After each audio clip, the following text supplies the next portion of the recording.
खुलुमबाय रायजो राजा नोंथांमोनखौ आंनि ब्लगाव आंखौ गोसो गोरबोजों बरायनो थाफिनबाय। दिनै जुबिना गोमालांबायनो थ' बिनिखायनो जों एसे नियम निथि खालामदों। थ' बिनिनो ससे ओरैनो नोंथांमोननि सिगाङाव आङो मा खालामनाय जादों मा खालामनाय जायाखै बेखौ आं ससे भिडिअ खालामनाय जाबाय। नोंथांमोना नायलांबानो जाबाय ससेल'।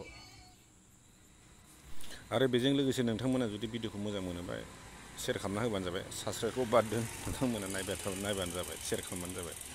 गोजोन्थों रायजो राजा, नायलांबाय थाबानो जाबाय। अके।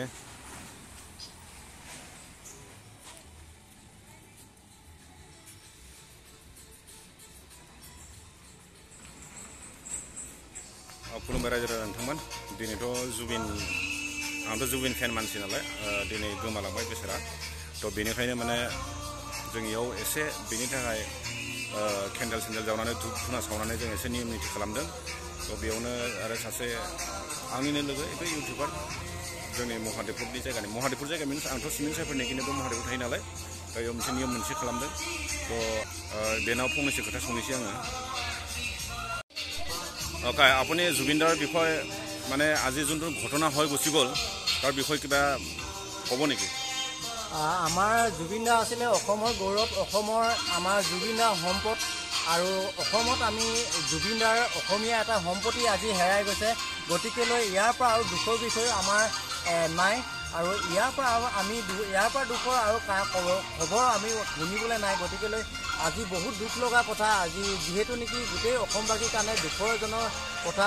আজি এই গোটেই অসমবাসীৰ এটা সম্পত্তি হেৰাই গৈছে। ইয়াৰ পৰা আৰু দুখৰ বিষয় নাই। थ' रायजोफोर भिडिअ'आ बेसिमल'मोन।